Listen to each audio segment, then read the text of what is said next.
বর্তমান সময়ে সবচেয়ে দুঃখের বিষয় বা সবার হতাশার প্রধান বিষয় হচ্ছে তারা বর্তমানে আছে ডিপ্রেশন বা হতাশাগ্রস্ত। আমরা হতাশাগ্রস্ত হওয়া কি সম্ভবত ডিপ্রেশন বলে বলি, তো তাদের বললে হবে না, আমাদের বলতে হবে, কারণ আমরা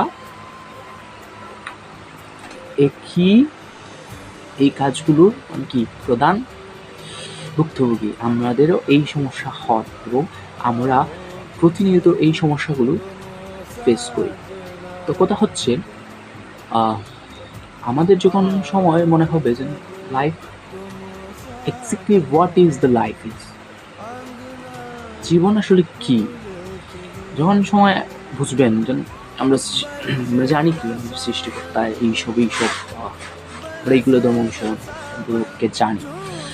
তো আমরা কোত্থেকে সৃষ্টি হলাম, এই পৃথিবী কই থেকে সৃষ্টি হইল, সমস্ত ইতিহাস, মানে অনেক ঘটনা আছে যা আমরা জানি না, কিন্তু ইন্টারেস্টিং বিষয়গুলো আমরা কি করি, ছেড়ে আসি। তো আমাদের এগুলো আসলে কেউ বলে না, যদি বলতো তাহলে হয়তো এইরকম হইতো না। ঠিক আছে, তুমি যদি না জানো বা আপনারা যদি না জানেন বা আমরাই যদি না জানি, তাহলে আসলে কি বলবো বা কি বুঝবো। তো আপনি এখন বলতে গেলে আমরা লার্নিংয়ের পিক পয়েন্টে আছি। আমরা অনেকেই কিন্তু যে সাবজেক্ট নিয়ে করতেছি, যে অবস্থায় আছি, কোনো অবস্থাতেই আমরা কি খুশি নই। তো সবচেয়ে দুঃখের বিষয় এটাই যে আমরা খুশি নই, এবং আমরা চাই, আমরা কি হয়েছি যে আমরা খুশি নয় দেখে আমরা এক জায়গায় স্টাক হয়ে আছি। তো আমাদের কি মুভ অন করতে ইচ্ছে করছে না। তো যেহেতু আপনি আপনি বোরিং ফিল করছেন বা মনে হচ্ছে না হতাশাগ্রস্ত, তো তখন সময় কি হওয়া উচিত, then find an interesting way to live for, মানে ইন্টারেস্টিং ওয়ে বের করা উচিত আমাদের, যার জন্য আমরা কি করতে পারি, interesting way. So whatever you do, that's doesn't matter, মানে তুমি যাই করতে পারো না কেন, এগুলো ম্যাটার করে না। তো ধরতে পারলে আমার ফাইনাল এক্সাম চলে, কিন্তু আমি আসলে ওই এক্সামগুলোর প্রতি চিন্তা আসক্ত হতে পারতেছি, কিন্তু সামহাও আমি মেবি কোনোভাবে পাস করে ফেললেও 2টা সাবজেক্ট ফেল করে পরের বছর দিয়ে দিব, সমস্যা নেই। তো এটা তেমন একটা ম্যাটার করে, বাট বর্তমানে আমি যে সিচুয়েশন আছি, তো এটা ম্যাটার করে না।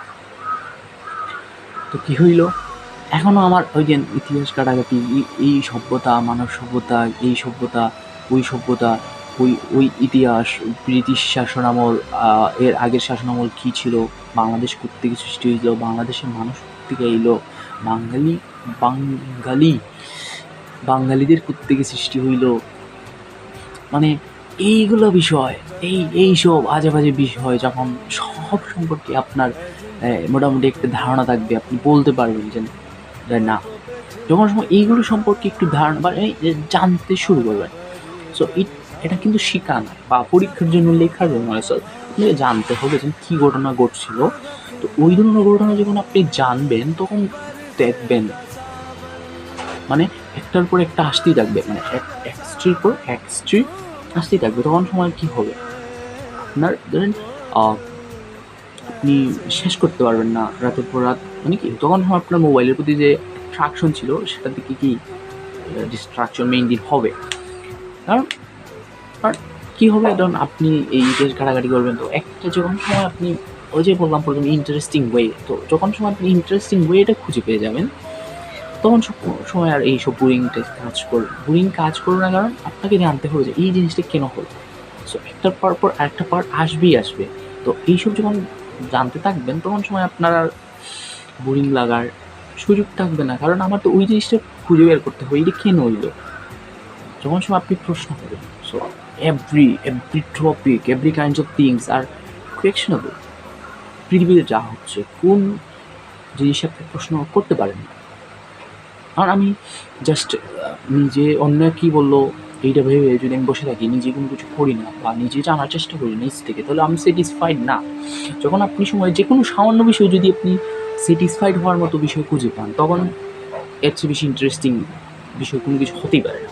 তো যখন সময় আপনি ইন্টারেস্টিং ওই দিন এগুলো করতে থাকবেন, তখন সময় কী হবে যে আপনি তো এইসব জানার পর যখন সময় আপনি কারোর সাথে কথা বলবেন, নিজের কাছে স্যাটিসফাইড হবেন, বা যখন অন্য সময় অন্য কারোর সাথে কথা বলবেন, তখন সময় আপনার কী করতে হবে না, দেন আপনি অনেক কিছু জেনে বুঝেই কথা বলতে পারবেন, এতে কোনো অসুবিধা হবে না। So it's definitely A fact about somehow we need, মানে আমাদের এভরিথিংয়ের মানে সব কিছুর জন্য ফ্যাক্ট খুঁজে বের করতে হবে। যখন সময় আমরা এই জিনিসগুলো করতে থাকবো, তখন সময় আসলে এই যে বোরিং শব্দটা হবেই না, কারণ আমাদের নতুন কিছু জানতে বা নতুন একটা ধারণা, নতুন একটা বিষয় সম্পর্কে যখন আমরা জানতে থাকবো, তখন এর পরবর্তী বিষয় এইটা করতে গেলো, ওইটা করতে গেলো, এইগুলো খুঁজতে কী হইবে, আমার এই সম্পর্কে যখন সময় আগ্রহটা অনেক বেশি থাকবে, তখন সময় আমার কী ধারণা থাকবে যে আমি এগুলোই করি। তখন সময় ফেসবুক নোটিফিকেশন আসলো কিনা আমি এটা দেখার বিষয় না।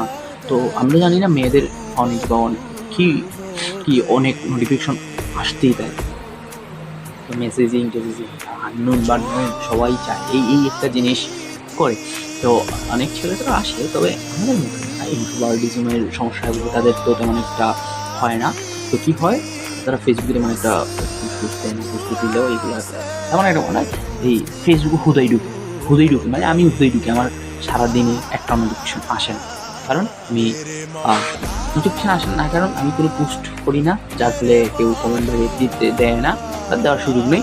আর যখন অন্য কেউ কমেন্ট বা পোস্ট স্টোরি বা পোস্ট দেয়, তখন হয় শুধু রিয়েক্ট দিই, আমি কোনো কমেন্ট করি না, যার ফলে তাদের কমেন্টের রিপ্লাই আমার দিতে হয় না, আমার কমেন্টের তারা রিয়েক্ট দেয় না, তো আমার কোনো নোটিফিকেশান আসে না, বা কেউ আমাকে মেসেজ দেয় না। আমার যখন টেনশন আমি মেসেজ দিই, বা মাঝে মধ্যে সবার সাথেই কথা হয়। তো কথা হচ্ছে, আমি যে সারাদিন স্ক্রিন টাইমের কিন্তু সারাদিন 24 ঘন্টার মধ্যে 2-3 ঘন্টা ফেসবুকে থেকে যায়, বা আরও বেশি থাকতে পারে ইনস্টাগ্রাম, সব মিলিয়ে সোশ্যাল মিডিয়াতে আমাদের 4-5 ঘন্টা থাকে, বা 6 ঘন্টার মতো। এই 6 ঘন্টার মধ্যে আপনি কাজের কাজ কী করলেন? রিলস দেখা ছাড়া। রিলস যারা দেখে তারা তো আর মানুষের কাতারে করে। আপনি মানুষের যদি একই কাজ করেন, ঘুমান, রিলস দেখেন, এইসব করেন, তাহলে হইব এই গুরুত্বপূর্ণ সময়টা নষ্ট করলেন? সামহাও চিন্তা করেন। আমি নিজেই ভুক্তভোগী, এখন বলবে যে নোটিফিকেশন দিচ্ছে বা এই সেই, যারা আমাকে চিনে তারা বুঝতে পারবে আমি কোন পর্যায়ের দিকে আছি, বা এখন যদি আপনার কোনো কিছু মানে আমি নিজে ভুলভাল বলছি, আপনি আমার সাথে দেখা করেন, তাহলে আমি বলবো দাও what is life really is. তাহলে পাগলের মানে ভুলভাল এই থিওরি বা মানে এগুলো আসলে কে বলে আমি জানি না, মানে কী বলা উচিত তাদের, বা আমাদের এমন কী বলা উচিত। তো আমি আসলে ইন্টারেস্টিং বা কোনো কিছুতেই মানে আনন্দ খুঁজে পাচ্ছিলাম না, আমার কোনো কিছুই তেমন একটা ভালো লাগছিল না। সামহাও এইটা অবশ্য আমার এক ফ্রেন্ডেরই বিধবায় আমি আর কি এগুলো সম্পর্কে করতাম ঠিকই, তো এত মাতামাতি বা এত ঘাটাঘাটি করতাম না। তো সামহাও এইটা শোনার পর মানে আমাদের এখন একটা গোলই যে সমস্ত বিশ্বগ্রন্থের সব ঘটনাগুলি, এইসব জানাপত্র এগুলো পড়তে হবে। তো যখন এইগুলোর প্রতি আপনি একটু মনোযোগী বেড়ে যাবে, তখন আপনি অনেক কিছু জানতে পারবেন। আপনি তখন যখন ইতিহাস সম্পর্কে বা সম্পর্কে লেকচার দিতে পারবেন, কাউকে বলতেও পারবেন।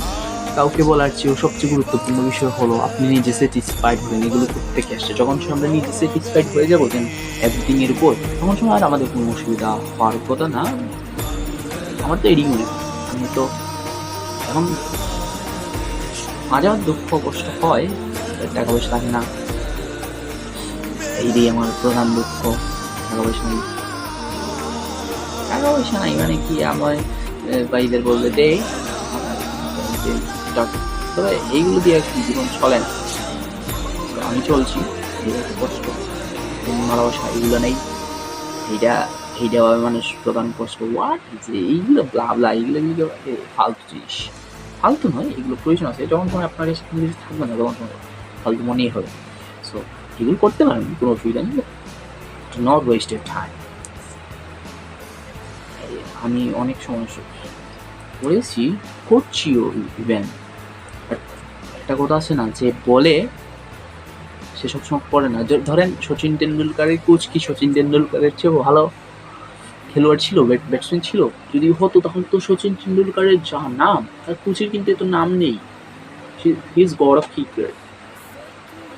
সো আমি বলছি না আমি ওই পর্যায়ের সামহাও মানে কি আমাদের দেশে বা আমাদের কালচারে এইরকম এসে গেছে যে আপনি যদি কাউকে কোনো কিছু শেখাতে যান বা কোনো কিছু বলতে যান, আপনাকে ওই পর্যায়ে যেতে হবে বা এর চেয়ে ডাবল কিছু কিছু করতে হবে, তারপর ওই মানে বলতে পারবেন।